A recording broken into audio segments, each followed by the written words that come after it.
Shalom, Yahshua Shalom. All praises to the Most High, Yahawah, Bahasham, Yahawashi. Hey, brothers, this thing is getting real. I just seen this earlier, and I just wanted to make a quick video because, bro, all these wars is popping off like back to back to back, bro. You had Venezuela, then you had Iran, now you got Cuba. And the thing is, when you read a lot of these storylines, they not even like trying to make it seem like, oh, bro, we have to go there. It's just, we need to do this. It is what it is. I want to get this scripture. This is Revelation 12 and 11. And they overcame him by the blood of the Lamb and by the word of their testimony. And they loved not their lives unto the death. And we're getting to that point where, as Yahawashi said, he who saveth his life shall lose it, but he who loses life for my name's sake shall find it. We get into that point, man, where your life is about to be put on pause because there's so many things happening in such a quick span. They're really trying to reshape this global system, this world system. Let's read verse 12. It says, therefore rejoice ye heavens, and ye that dwell in them. Woe to the inhabitants of the earth and of the sea. For the devil is come down unto you having great wrath, because he knoweth that he hath but a short time. And we all understand the devil isn't a red man with a pitchfork. The devil is really these world figures, mainly the elites, the Rothschilds, I forgot who else, the elite banking families, their puppets, and obviously we understand the wicked nation, that being Esau, and the world system that's being set up at the end times. But I had to get this because I seen this and it just makes so much sense. It says 3 central banks not controlled by the Rothschild banking dynasty: Cuba, Iran, North Korea. America is really helping the dragon to usher in the mark of the beast. What a time to be alive and witness this. It's crazy, man, when you see it. Like, if y'all brothers are just paying attention to these news articles and seeing global warming, hearing about inflation, hearing about the lack of peace between these different nations, how Japan is ramping up their military, how Europe feels they need to ramp up their military so they can go to war with Russia, and you have all this stuff happening with America. The Most High is putting the spirit on these nations because the scriptures have to be fulfilled. Let's go to Habakkuk real quick. This is Habakkuk 2 and 1. It says, I will stand upon my watch. And I got to ask, brothers, are y'all standing on watch? Are y'all really paying attention to what's going on right now? It says, and set me upon a tower, and will watch to see what he will say unto me, and what I shall answer when I am reproved. And the part of this reprovement process, let's look up the word reprove.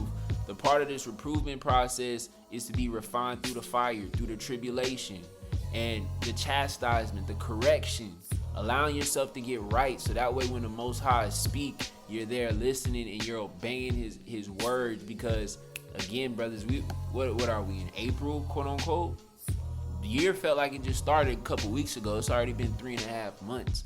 Even when it comes to the biblical New Year, the new Abib, it felt like yesterday. We already a week and a half removed from Passover because the Most High is just speeding this thing up so quickly.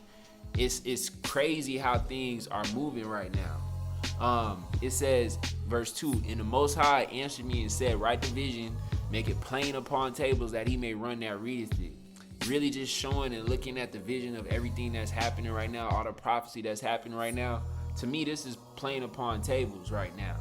Ramping up for military. What has Cuba done to America? What Cuban Missile Crisis has been going on to the point where Trump feels like he needs to invade Cuba? And the brother was spot on. All these things that we're seeing right now is really just aligned. Because even when I was looking at this story, it says Trump is planning the invasion of Cuba as attack could be imminent. But I looked up a specific story on Google and listened to what they said is the reason why they're about to go into Cuba. So this is what I seen yesterday, or this is the article I seen they posted yesterday. It says, U.S. suggests Cuba is complicit in helping Russia fight Ukraine. The Trump administration informed Congress that Cuba has contributed up to 5,000 fighters for Russia's war in Ukraine, while also providing diplomatic and political support for Moscow. It says the U.S. is directly suggesting the current Cuban regime is complicit in supplying Russia with troops.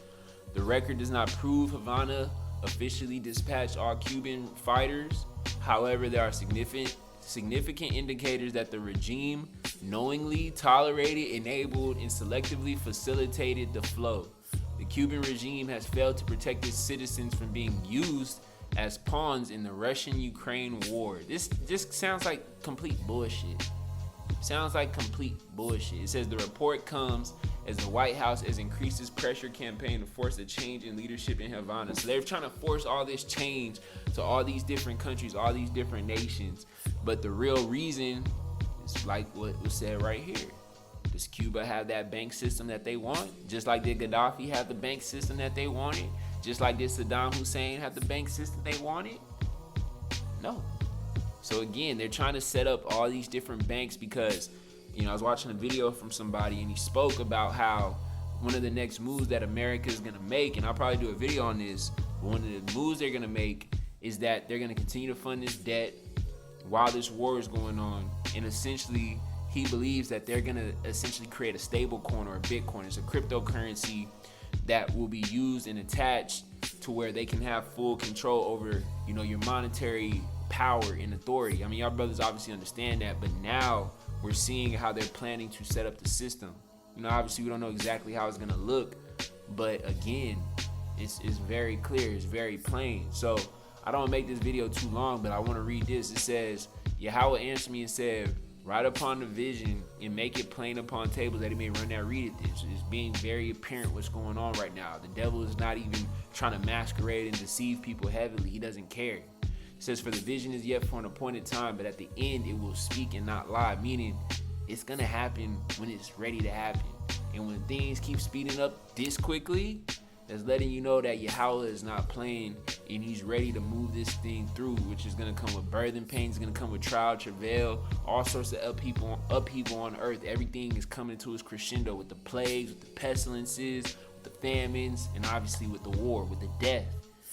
It says, but it will speak and not lie. Though it tarry, wait for it, because it will surely come, it will not tarry. So, I just want to make this quick video. It is wild how things is playing out. But hey, brothers, we in that time period. So again, brothers, I highly advocate y'all brothers, make sure you're children of the light. Make sure you're watching. Make sure you're not being blinded by the ways of the world. Make sure you're not being brought down from being able to truly understand what's happening, what's at play. Because the only way any of us brothers are going to make it is through the spirit and the grace of Yahawah Bahasham Yahawashi. So I give all praises to Yahawah Bahasham Yahawashi. Until next time, it's Ash Ibad signing out.